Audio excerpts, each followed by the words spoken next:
ප්‍රධානම ඡන්ද දෙකකදී ලොකු බලයක් ලැබිලා ඉන් මාස 4කට පස්සෙන තුන්වෙනි ඡන්දෙදී ඒ බලය ලැබුණු පක්ෂයට මොනම ආකාරයක හෝ ඡන්ද අඩුවීමක් වෙනවා නම් ඒ අඩුවීම සරලව ගන්න පුළුවන් දෙයක් නෙවෙයි. ඒ ගැන ගොඩාක් කල්පනාකාරීව හොයලා බලන්න වෙනවා. ඉතින් ඒ නිසා මම මේ දිගටම දේශපාලනය ගැන උනන්දුවෙන් හිටිය කෙනෙක් විදිහටත් මේ හැම දෙයක් වෙනුවෙන්ම අදහස් ප්‍රකාශ කර කෙනෙක් විදිහටත් විශේෂයෙන්ම මාලිමාවට තදින් සහයෝගය දක්වපු කෙනෙක් විදිහටත් මම මාලිමාවේ දකින වැරදි ගැන කතා කරන්න මං හිතන්නේ මේක තමයි හොඳම අවස්ථාව. මාලිමාව ගැන පොදුවේ තියෙන චෝදනා අපි වෙනම කතා කරමු. ඒ පොදුවේ තියෙන චෝදනා අපි කතා කරන මොහොතේදී අපිට දැනෙන දේවල් මං හිතනවා නිහතමානීව ඉතාම නිහතමානීව මාලිමාවේ සියලු අපේ හිතවත්තු හැම කෙනෙක්ම ඒ ගැන හිතලා බලයි කියලා. රටේ ජනතාවට තමයි කතා කරන්නේ. ජනතාව කතා කරන්නේ මාලිමාවයටත් හිතන්න පෙළඹවන්න. මේ මාස 4 ඇතුළතදී මේ ආණ්ඩුවේ ජනප්‍රියතාවයට කිසියම් විදිහක හානියක් සිද්ධ වුණා නම් ඒ හානිය පිළිබඳව මම දැක්ක මේ දැන් මේ ඡන්ද ඉවරලා තාම පැය කීපයයි මේ පැය කීපය පුරා තියෙන එක එක කට්ටිය කියන ඒවා ගොඩක් බැලුවා. දැන්ට නිකුත් කරලා තියෙන හැම එකක්ම. එහෙම බලද්දී පේනවා ඇත්ත කවුරුවත් කතා කරන්නේ නැහැ. ඇයි ඇත්ත කතා නොකරන්නේ? ඇත්ත කතා නොකරන්නේ ඒ කතා කරපු කාටවත් මොකද මාලිමාවේ තාම කවුරුවත් කතා කරේ නැහැ.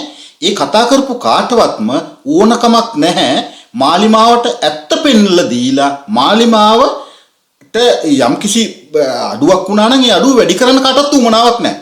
ඒ අඩුව වැඩි කරන්න උවමනාවක් තියෙන මාලිමාවේ බලධාරීන් පස්සේ කතා කරයි. නමුත් මෙතෙක් කතා කරපු හැම කෙනෙක්ම වෙන වෙන බොරු කතා පෙන්නනවා මාලිමාවේ ජනප්‍රියතාවය අඩුනේ වෙන්නේ මේ නිසා කියලා.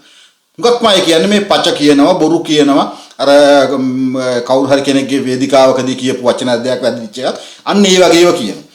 ඊළඟට කියනවා මාලිමාව අදිසක්සේරු හිටියා කාටවත් ඇහුම්කන් දෙන්නේ නැහැ අනම්මනම් ඒ වගේ කතා. නමුත් එහෙම ඒව නෙමෙයි ඇත්ත කතාව. කාටවත් ඇහුම්කන් දෙන්නේ නැහැ කියන්න බෑ.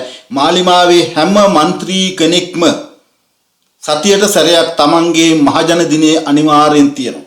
ඒගොල්ලෝ ඉන්නේ ගම්වල.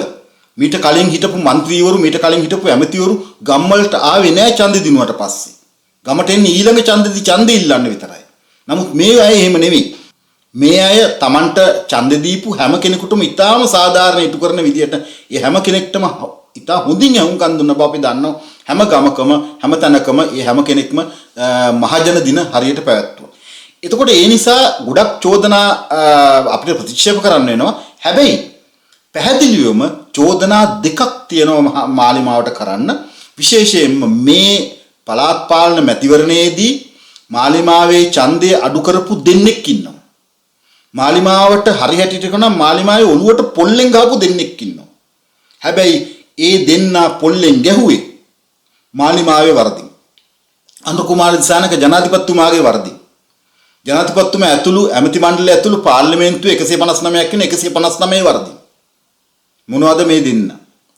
කවුද මේ දෙන්න? මේ දෙන්න ගැන තමයි මහමැතිවරණයේදී ජනාධිපතිවරණයේදී ඊට කලින් ඉඳලාම ලංකාවේ ප්‍රබලම ඉල්ලීම තිබුණු කාරණා දෙකක්. ඒ දෙකම ඉටු කරේ නෑ මේ ආණ්ඩුව. ඒ දෙකම ඉටු කරේ නෑ. මම පෞද්ගලිකව ඒ දෙකම ගැන වීඩියෝ ගොඩාක් කරා. එකකටවත් කවුරුවත් අහුම්කන් දුන්නේ නෑ. මේ ජයග්‍රහණයේ paludu වීමේ අඩුවීමේ ප්‍රධානම කාරණා දෙක මෙන්න මේ දෙක. මොකක්ද ඒ? පොලිසිය සහ නීතිපති දෙපාර්තමේන්තුව. පොලිසියේ වෙනසක් ඇති කරන්න ඕන කියන එක ලංකා ඉතිහාසයේ පුරාම මෑත කාලයේ දිගටම කියවෙන එකක්.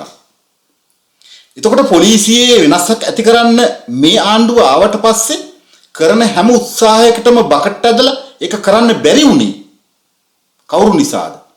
පොලිස් කොමිසම නිසා. ජනාධිපතිතුමා වාර කීපයකදීම පොලිස් කොමිසම ගැන චෝදනා මුඛයෙන් කතා කරා. අන්තිමටම පෞද්ගලික දවස්වල තිබිච්ච ටීවී සාකච්ඡාවල පවා පොලිස් කොමිසම ගැන සතුටින් නෙවෙයි කතා කරේ. එතකොට අපි හැමෝම ඇහුවා. ඒ හුම්කන් දීපුව හැම කෙනෙක්ම ඇහුවා. ඡන්ද දීපු හැම කෙනෙක්ම ඇහුවා. ඔබතුමා තමයි ජනාධිපති. 139 බලයක් තුනින් බලයක බලයක් තියෙන ඔබතුමාලට. අපිටද කියන්නේ පොලිස් කොමිසම මාරු කරන්න කියලා. අපිටද කියන්නේ පොලිස් කොමිසමේ චෝදනා තියෙනවා කියලා. ඇයි කණෙන් ඇදලා දොට්ට දැම්මේ නැත්තේ? ආණ්ඩුව ආපු ගමන් පොලිසිය මේ යන විදිය හොඳ නැහැ කියලා තේරෙනවා. ඒක හැමෝම දන්නවා. පොලිස් කොමිසම ඒවට උඩදගිරි දෙනවා. පොලිස් කොමිසම කියලා කියන්නේ මේ ආණ්ඩුවට කිසිදු සහයෝගයක් දක්වන්නේ නැතුව රනිල් වික්‍රමසිංහ විසින් පත් කරපු මේ ආණ්ඩුවේ පොලිසිය හා සම්බන්ධයෙන් මොනම හෝ ආකාරයක හොඳ දෙයක් වෙනවා නම් ඒ සියලු දේට බකට දෙන පිරිසක් කියලා දන්නවා. අඩු ගන්න පොලිස් කොමිසම අහෝසි කරන්න උනත් පුළුවන් මේ පාර්ලිමේන්තුවට. ඒ කොමිසම් වල තියෙන නීති රීති මොනවා වුණත් පාර්ලිමේන්තුවේ 159 අත උස්සලා කියොත් එහෙම පොලිස් කොමිසම අපි අහෝසි කරනවා කියලා. ඒක බැරි නෑ. එහෙම පුළුවන්කම තියෙද්දි ඒ පොලිස් කොමිසම අයින් කරලා ඒ පොලිසියේ වෙන්න ඕන සුද්ධ කිරීම. පොලිසිය සුද්ධ කරන්න කියලා හැමෝම කියන්නේ. කිසිම විදිහකට කරේ නෑ. ඒ කරන්න යන වෙලාවදී පොලිස් කොමිසමෙන් මොනවා බකට්ටයක් ඇදුනාම ඒක යටපත් වුණා. ඒ වගේම පොලිසියේ මාරු කළ යුතු අය මාරු කරේ නෑ. අයින් කළ යුතු අය අයින් කරේ නෑ. එතකොට පොලිසියේ චෝදනා තියන අය අපේ 88 89 කාලේ ඉඳලාම ඒ වදකයෝ මිනිමරු ඝාතකයෝ අපරාධකාරයෝ අලුගෝසු තාමත් පොලිසියේ ඉන්නව ගොඩක්. ඒ කිසිම කෙනෙකුට කිසිම ආකාරයක දඬුවමක් දුන්නේ නැහැ. ඒ කිසිම කෙනෙකුට මාරුවක්වත් දුන්නේ නැහැ. ඒ කිසිම කෙනෙක් ගැන පරීක්ෂණ පවත්වන්න පටන් ගත්තේ නැහැ. පොලිසියට කිසිම දෙයක් කරේ නැහැ. යම් විදිහකින් මේ වැඩ බලන පොලිස්පතිවරයා පත් වෙලා ඒ මහත්මයා යම් දෙයක් කරන්න උත්සාහ කරත් ඒ උත්සාහ කරන දෙයටවත් ඉඩක් ලැබුණේ නැහැ පොලිස් කොමිසමෙන්. එතකොට ආණ්ඩුව මොකද්ද කරේ? පොලිස් කොමිසම බකට්ට අදිනවා කකුලෙන් අදිනවා කියකේ නහයෙන් ගන්නඩා හිටිය විතරයි. නමුත් ආයුධ තියෙන්නේ බලය තියෙන්නේ කෙවිත තියෙන්නේ Taman අතේ බව ආණ්ඩුව මොහොතකටවත් හිතලා ඒක ප්‍රායෝගිකව ප්‍රොජෙක්ට් එක ගත්තේ නැහැ. හොඳම උදාහරණය පොලිස්පතිවරයා දේශබන්දු තෙන්නකෝන් දවස් 20ක් හැංගිලා හිටියා. අඩු ගානේ දවස් 20 තුළදී දේශබන්දුව අල්ලගත්තා නම් ආණ්ඩුව පොලිසියේ සහයෝගයෙන් කියලා අනුර කුමාරසංග ජනාධිපතිතුමාම මේ ඊයේ පෙරේද සාකච්ඡාවල කිව්වා පොලිසියේ ඒගොල්ලන්ගේ යාළුවෝ ඉන්නෝ දේශබන්දුවගේ යාළුවෝ ඉන්නෝ නොකිය කිව්වේ ඒක. යාළුවෝ ඉන්න හන්ද යා හැංගිලා හිටියා. එතකොට එතනම තියෙනව නේද පොලිසිය මෙහෙවීමේ අඩුපාඩුවක් ආණ්ඩුවේ තියෙන බව. ජනාධිපතිතුමා ඒක කියනකොටම අනිත් පැත්තෙන් ඒ චෝදනාව ජනාධිපතිතුමාට එනවා. අහන් ඉන්න මිනිහා කල්පනා කරනවා යකෝ මේ මිනිස්සයානේ ජනාධිපති. මේ මිනිස්සයාට කියනවා පොලිස්පතියට යාළුවෝ ඉන්නවා යාළුවෝ නිසා මේක කරන්න බෑ. ඒ පොලිසිය තියෙන්නේ මෙයාගේ අතේ ඉන්නේ. පොලිසිය බාර ඇමතිවරයා ඉන්නේ මේ ආණ්ඩුවේදී. ආනන්ද විජේපාල මහත්තයාට බැරි වුණාද ඒ විදිහට පොලිසියෙම ඉන්න අයගේ යාළුවන්ගේ හිතවත්කම හරහා හැංගිලා ඉන්නවනම් එයාම විහිංම ඇවිල්ලා මේ උසාවියේ වාඩි වෙනකම් ඊට පස්සේ යාගේ දීපල් රාජසන්තක කරන්නේ ඒක රෙද්දක්වත් කරන්න ඕනේ නෑ. එහෙම කළා යාව බය කරලා ගෙන්නන්න ඕනේ නෑ. ඒකට තමයි පොලිස් බලය තියෙන්නේ. ඒකට තමයි පොලිසිය බාර ඇමතිවරයෙක් ඉන්නේ. ඒකට තමයි පොලිසියේ ඒ ඇමතිවරයාට නියෝග දෙන්න ඇමතිවරයාව මේවන්න ජනාධිපතිවරයෙක් ඉන්නේ. ඒ සේරටම කරන්න බැර නම් ඒකට තමයි 159 එක 3/2ක බලයක් තියෙන්නේ.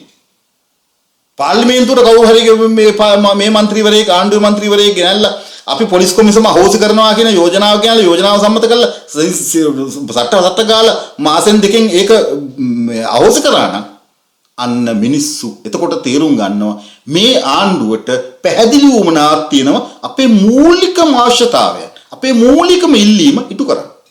නමුත් එහෙම වුණාද?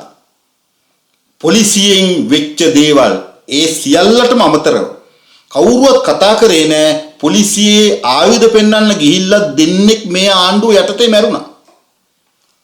ඒ ගැන කවුරුවත් කතා නොකර උනාට ආණ්ඩුවේ කවුරුවත් කතා කරේ නෑ ඒ ගැන. පොලිසිය කතා කරෙත් නෑ. සද්ද නැතුව සද්දේ වහලා හිටියා. සද්දේ වහලා හිටිය එකේ ප්‍රතිඵල තමයි මේ ලැබුණේ. මිනිස්සු සද්දේ වැහුවේ නෑ. මිනිස්සුන්ගේ ඔළුවෙන් ඒක ගියේ නෑ.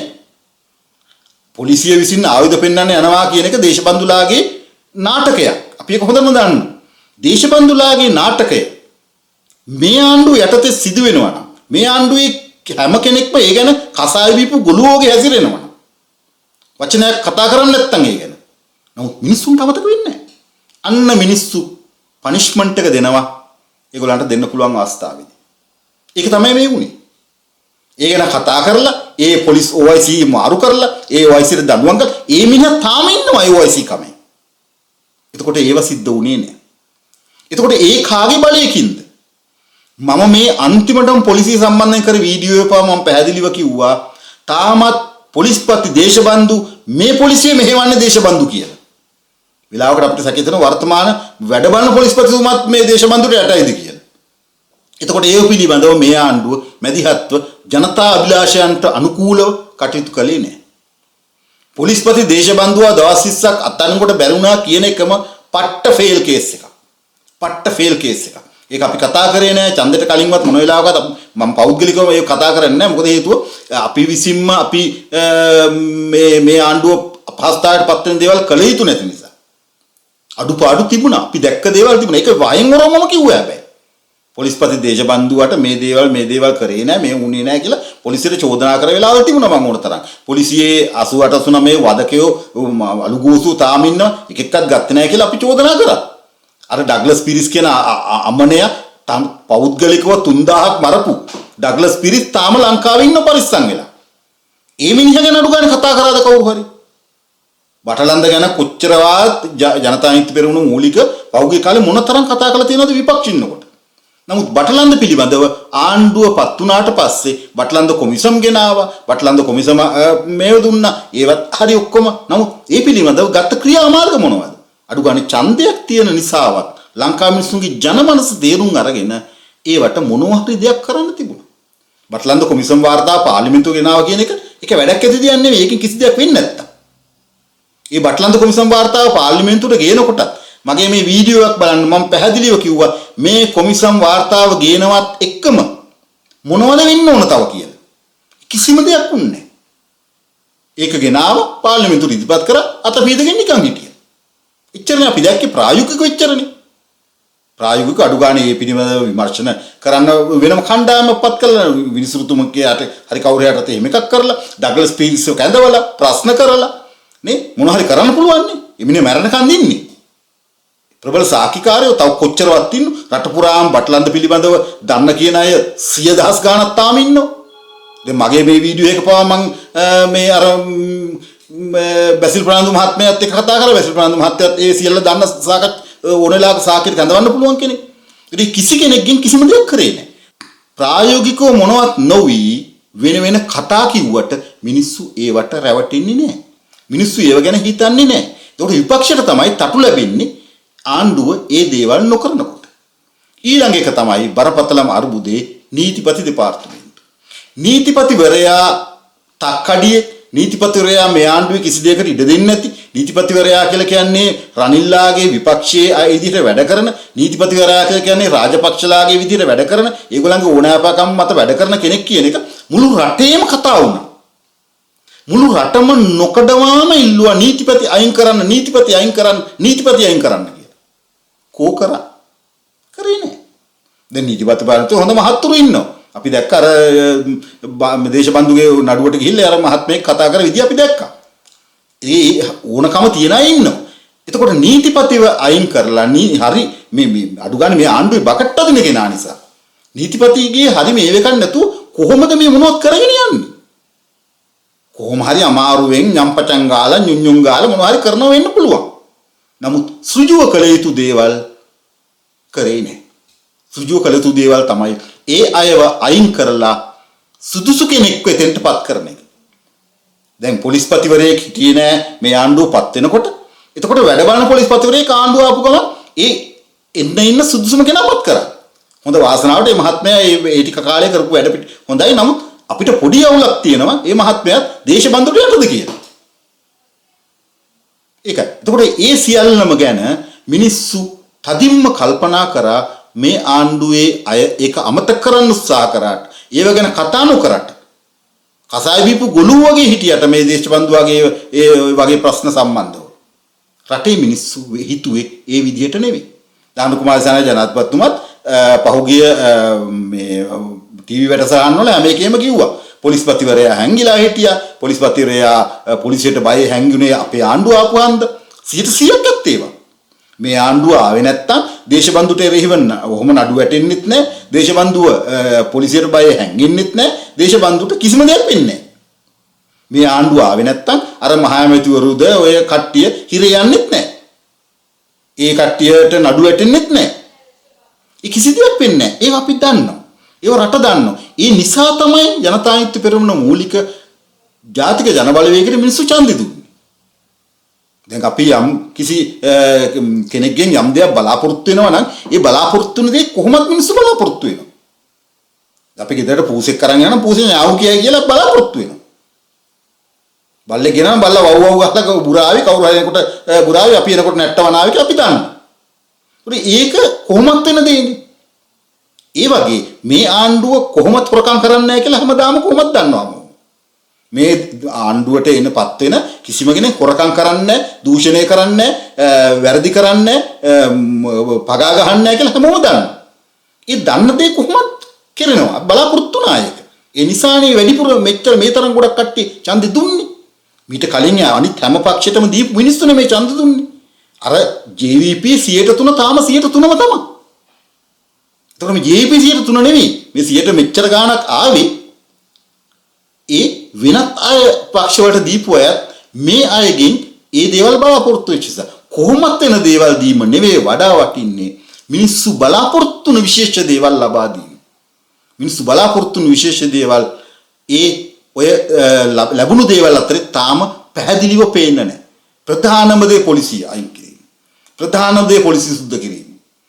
ක්ලීන් ශ්‍රී ලංකා කියන එක පටන් ගන්නකොට ඒ සම්බන්ධයෙන් පවා මිනිස්සු කිව්වා රට ක්ලීන් කරන්න කලින් ශ්‍රී ලංකා ක්ලීන් කරන්න කලින් මුලින්ම ක්ලීන් කළ යුත්තේ පොලිසිය කියලා. මුලින්ම ක්ලීන් කළ යුත්තේ නීතිපති දෙපාර්තමේන්තුව කියලා කිව්වා. කවුරුවත් අහුම්කන් දුන්නේ නැහැ. ඉතින් ඔන්න මම දැන් තේරුම් කරලා දුන්නා. ඉතින් මං හිතනවා අපේ ආණ්ඩුව මේක. මේ ආණ්ඩුව වැටෙන්න බෑ.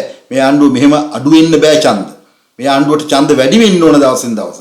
දැන් ඡන්දයට කලින් බලාපොරොත්තු වුණා ටිලින්සිල සහෝදරයා පවා කිව්වා මේ 80ක් බලාපොරොත්තු වෙනවා කියලා. එහෙම බලාපොරොත්තු වෙච්ච එක 70 ගානක් තිබිච්ච එක කොහොමද 50ට බැස්සේ? ඒ බැස්සේ මෙන්න මේ හේතු නිසා. වාසනාවට මේ ආණ්ඩුව බලයටපත් කරන්න මේ ජනාධිපතිවරයා බලයටපත් කරන්න ඡන්දෙ දීපු අයගේ සුවිශාල ප්‍රමාණයක් ගෙවල් වල නැවතුණා. ඒගොල්ලන්ට කලකිරිලා මේකට දෙන්නෙත් නැහැ කලින් එවුන් දුන්නේ උන්ට දෙන්නෙත් නැහැ කියලා ගෙවල් වල නැවතුණා වාසනාවට. ගෙවල් වල නැවතිලා ඡන්දවලට ආවේ නැහැ මේ පාර. ඒ අය ඇවිල්ලා ඒගොල්ලෝ කලින් හිටිය තැන් වලට කලින් දීපු ඡන්ද දීපු තැන් වලට ඡන්දෙ දුන්නා නම් මොකද වෙන්නේ? පෙර වාසනාවකට ඒ මිනිස්සු තාම එහෙම තැනකට ඇවිල්ලා නැහැ. දැන් මේ පොට්ටුවේ හරි සජබේ හරි UMP හරි ඡන්ද ටිකක් මේකට ආවා කියලා කියන්නේ ඒ දේශපාලන පක්ෂවලවත් මේ නාමල්ලගේ සජිත්ලගේ දක්ෂකමක් නෙවෙයි. ඒ ගම්වල ඉන්න ඒ පුද්ගලයන්ගේ තියෙන පෞද්ගලික ජනප්‍රියතාවය. නැත්නම් ස්වාධීන ඉන්න කෙනෙක් එන්නේ විදියක් නැහැනේ. ස්වාධීන කොයිද පක්ෂයක් තියෙන්නේ? ස්වාධීනලා කොච්චර වෙල් ඉන්නවද? ස්වාධීන කණ්ඩායම් කොච්චර മന്ത്രി තනතුරු වරන් තියනවද? පක්ෂයක් නැතුව කොහොමද එහෙනම් ඒගොල්ලෝ ඉන්නේ? එන්නේ ඒ ගමේ ඒ අයට තියෙන ප්‍රසාදය. ඉතින් ඒ විදිහට තමයි මේ සජිත් උඩ පැනලට වැඩකුත් නැහැ. නාමල් උඩ පැනලට වැඩකුත් නැහැ. ඡන්ද වැඩුණා කියලා ඒ නාමල්ට සජිත් ලැබිච්ච ඡන්ද නෙවෙයි. ඒ අර ගමේ ඒ ඉන්න මිනිස්සුන්ට ලැබිච්ච ඡන්ද.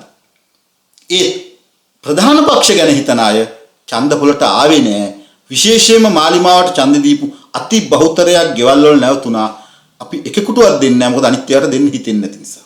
හැබැයි ඒගොල්ලෝ ආයේ ඡන්ද පොලට ගෙන්න ගන්නයි ඒගොල්ලන්ගේ ඡන්දේ නැවත ලබා ගන්නයි මීටත් වඩා වැඩි බලයක් ඊළඟ ඡන්දයක් එන කාලෙකදී හදා ගන්නයි ඕනනම් මාලිමාව ඊටාම වැදගත් තීරුම් ගන්න ඕන මිනිස්සු ඉල්ලනදී මිනිස්සු අනිවාර්යයෙන්ම ජනතායන්ති පෙරමුණෙන් බලාපොරොත්තු වෙන දේ ජනතායන්ති පෙරමුණ කරනවායයි කියලා හිතන දේ ඒක විශේෂ නෑ. අර මම පූසගේ බල්ලගේ උදාහරණ කිව්වේ. ඒක විශේෂ නෑ කොහොමද බලාපොරොත්තු වෙනවා ඒක. ඒ කොහොමද වෙනවා. ඒක හයිලයිට් කරන්න දෙයක්වත් නෑ. ඒක හයිලයිට් කරා කියලා එක ඡන්දයක් වැඩි වෙන්නේත් නෑ. මෙන්න මේ යථාර්ථය ජනතායන්ති පෙරමුණත් මාලිමාවත් තේරුම් ගත යුතුමයි.